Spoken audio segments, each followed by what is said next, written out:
Hey, read through the word. Today's October 11th, and today's lesson is called Savior of the World. And I'm sure you're saying, where in the world are you getting that from, Lisa? Where'd you get that title? Some of these we can find, some of these we're not so sure. So where did you get that name? Now, our text is actually all of our reading today. So we're going to be here for a long time. But, no, we can't. The main thing is the upload time it takes. When I record this video, if they're pretty long, they take hours to upload. And so if I were to teach as long as I want to, it'd take me days to upload the lesson. So we're looking at Matthew. We're in Matthew chapter 15. And I want us to look at this verse. So we're at Matthew chapter 15, verses 24 and 25. It says, "Then Jesus said to the woman, I was sent to help God's lost sheep, the people of Israel. And she came and worshipped him. And she said, Lord, help me." So that's what we're looking at. But I want to put it in context, in the center of all of our reading, and then back up a little bit in our reading where we start with Mark today. So if you notice with Mark, in Mark chapter 7, when it starts, it says, "Then Jesus left Galilee," which is where we were yesterday. Remember? So we fed the 5,000, and then the next day we're traveling back and forth across the Sea of Galilee, but we're still in the Galilee region. But now we're moving. So he says, and he went north to the region of Tyre, so which is Tyre and Sidon. And so he is making a specific move out of Jewish territory into Gentile territory. Remember, I told you we'd watch Jesus as he went to the nation. Then he went to the 12 to train his 12, and we're going to watch him do that. And then we're going to start seeing this dealings. And so all of today's reading is all about the Gentiles. So Jesus leaves Galilee, and he went to the region of Tyre and Sidon, and there's a Gentile woman that comes to him and asks him to help in her situation. So here's what you have going on. It says, when Jesus left Galilee and went north to the region of Tyre and Sidon, which we've seen Tyre and Sidon before. Tyre and Sidon is the home place of Queen Jezebel. It's also when Elijah goes to the widow of Zarephath. It's up in that region as well. So Old Testament dealings happened in the Tyre and Sidon. So it's by no mistake that Jesus goes to this region, because he's signaling to us as we're reading this about Gentiles. So he says, the Gentile woman who lived there came to him pleading, "Have mercy on me, O Lord, Son of David, for my daughter is possessed by a demon that torments her severely." But Jesus gave her no reply, not even a word. And his disciples urged him, "Send her away." "Tell her to go away," they said. "She's bothering us with all of her begging." And Jesus said to the woman, "I was sent only to help God's lost sheep, the people of Israel." And then she came and worshipped him, pleading, "Lord, help me." Jesus responded, "It isn't right to take the food from the children and throw to the dogs." Now, hold on. He's not being ugly here. And she replied, "That's true, Lord. But even dogs are allowed to eat the scraps that fall beneath their master's table."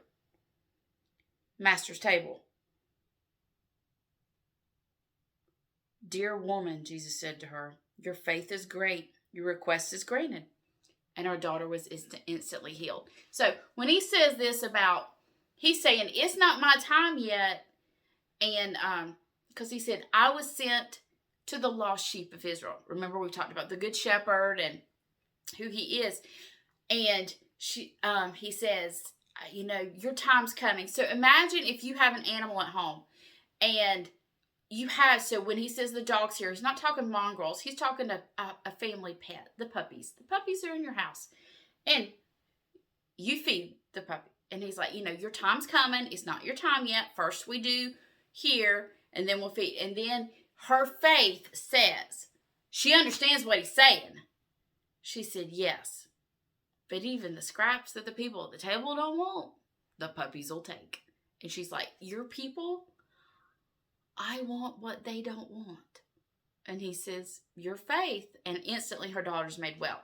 So then it continues. He says he left Tyre and went up to Sidon before going back to the Sea of Galilee. So it talks about his travels. And then it says Jesus returned to the Sea of Galilee and climbed on a hill and sat down. And a crowd was there. So what we see is here's another crowd. Now, have you ever noticed here's a different story? I think sometimes, so all of a sudden we have a new crowd. Remember we had a crowd of 5,000 the other day. Those were Jewish people. These are Gentiles. We have a crowd of 4,000. So about this time, another large crowd had gathered and the people ran out of food again. And Jesus called his disciples and he told them, I feel sorry for these people. So that's what you see is Jesus then continues his ministry in the Gentile lands. And then he feeds a crowd. But notice there's differences here. There's some differences. What are our differences? Okay, so it says, how much bread do you have? So he's like, we're out here in the middle of the wilderness. We don't have, there's like nowhere to go to get food. How much bread do you have? He said, we've got 7 loaves. And he says, Jesus told all the people to sit down on the ground. And then he took the 7 loaves, thanked God for them, and broke them into pieces. And he gave them to the disciples, who distributed the bread to the crowd. A few small fish were found, too. So Jesus also blessed these and told the disciples to distribute them. Guess what? There's leftovers again. But it's not 12 baskets this time. It's 7. Okay, here we go. A number again. So, it says that there were 7 large baskets of leftover food, and there were about 4,000 men in the crowd that day. And Jesus sent them home after he had eaten. And then he goes and continues the ministry. But, okay, so remember we had 12 baskets the other day. The 12 for the 12 tribes of Israel. But now we're in Gentile world. And so throughout the Bible, there are specific numbers. You see the number 12 a lot, but you'll also see the number 7. And that's completion. Do you see? Jesus didn't just come for the lost sheep of Israel. He started there, but he's there for the whole world. There's 7.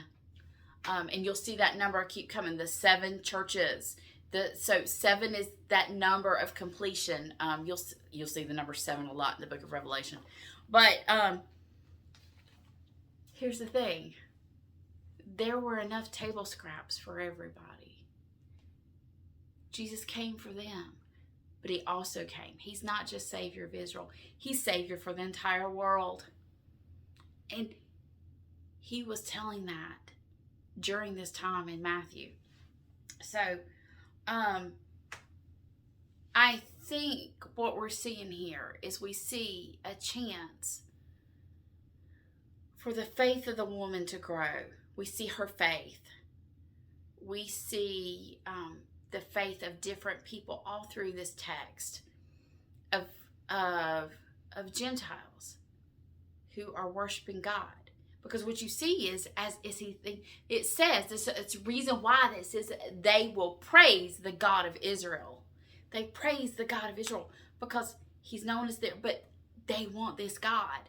And here he is. He is for them too. So don't miss that there is a feeding of the 5,000, but there's also a feeding of the 4,000.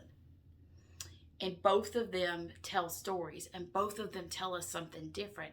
But both of them point to the Savior of the world. So,